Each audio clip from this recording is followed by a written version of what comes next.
ഇതാണ് ഇപ്പോൾ നമ്മൾ ലാബിൽ ചെയ്യാൻ പോകുന്ന റബ്ബർ ബാൻഡിൻ്റെ മോൾഡ്. ഇപ്പോൾ ഇത് സൈസ് ഇതിൻ്റെ പല ടൈപ്പ് ഉണ്ട്. ഇതിപ്പോൾ നമ്മൾ ഒരു മോൾഡ് എടുത്തിട്ടുള്ളൂ. അപ്പോൾ ഇത് ആദ്യം നമ്മൾ നന്നായിട്ട് ക്ലീൻ ചെയ്തിട്ട് ഇത് ഡ്രൈ ചെയ്തെടുക്കുക. എന്നിട്ട് ഫസ്റ്റ് നമ്മൾ കൊയാഗുലൻറ്റ് കാൽഷ്യം നൈട്രേറ്റിൻ്റെ ഇത് പെർസെൻറ്റേജ് വേണമെങ്കിൽ വേരി ചെയ്യിക്കാൻ പറ്റും. ഇപ്പോൾ 40, 30 അതിനനുസരിച്ചായിരിക്കും നമുക്ക് ഡിപ്പ് ചെയ്യുമ്പോൾ കിട്ടുന്ന ഈ പിക്കപ്പ് വരുന്നത്. ഇത് കാൽഷ്യം നൈട്രേറ്റിൻ്റെ 40% സൊല്യൂഷനാണ്. ഫസ്റ്റ് നമ്മൾ ഇതിൽ ഡിപ്പ് ചെയ്യും. ഒരു 30 സെക്കൻഡ്സ് ഡ്രൈ ചെയ്യാൻ വയ്ക്കുക. നെക്സ്റ്റ് നമ്മൾ ഇതിൻ്റെ അകത്ത് കോമ്പൗണ്ടർ ലാറ്റക്സിൻ്റെ അകത്ത് ഡിപ്പ് ചെയ്യാം.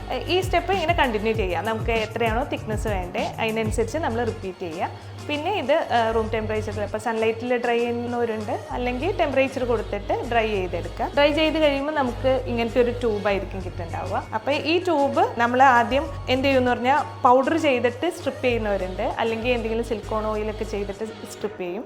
സ്ട്രിപ്പ് ചെയ്തിട്ട് നമ്മളിത് കട്ടിംഗ് മെഷീനിൽ കൂടെ പാസ് ചെയ്ത് കട്ട് ചെയ്തെടുക്കുകയാണ് ചെയ്യുന്നത്. ഇതിൻ്റെ പല സൈസ് എന്ന് വെച്ചാൽ ട്യൂബിൻ്റെ വിത്തും സൈസും എല്ലാം നമുക്ക് അഡ്ജസ്റ്റ് ചെയ്യാവുന്നതേ ഉള്ളൂ. ഇതിപ്പോൾ നമ്മൾ ലാബിൽ ചെയ്തതുകൊണ്ട് കളറൊന്നും ചേർക്കാത്തതാണ് ചെയ്തിരിക്കുന്നത്, അതുകൊണ്ടാണ് ഈ കളർ ഇട്ടിരിക്കുന്നത്. ഇതാണ് നമ്മൾ കട്ട് ചെയ്ത് വെച്ചിരിക്കുന്നത്. ഇപ്പോൾ കളർ നമുക്ക് ഇപ്പോൾ നൈലോൺ ടൈപ്പ് ആകുമ്പോൾ ഫ്ലൂറസെൻറ്റ് കളേഴ്സ് ആഡ് ചെയ്ത് കഴിഞ്ഞാൽ നമുക്ക് കളർഡ് റബ്ബർ ബാൻഡ്സ് ഉണ്ട്. ഓക്കെ, അപ്പോൾ നമ്മൾ ഇന്ന് ഇവിടെ പറഞ്ഞത് അസോക്യൂർ ബാൻഡ് TT SC എന്നുള്ള ഡിസ്പേഷനെ പറ്റി മാത്രമാണ് റബ്ബർ ബാൻഡിൻ്റെ. പക്ഷേ നമുക്ക് റബ്ബർ ബാൻഡ് മാത്രമല്ല, അതുപോലെ തന്നെ ഗ്ലൗസ്, ബലൂണ് എല്ലാം ഉള്ള ഡിസ്പേഷൻസ് കോമ്പോസിറ്റ് ആണെങ്കിലും സിംഗിൾ ആണെങ്കിലും നമുക്ക് കസ്റ്റമൈസ് ചെയ്ത് തരാൻ പറ്റുന്നതാണ്.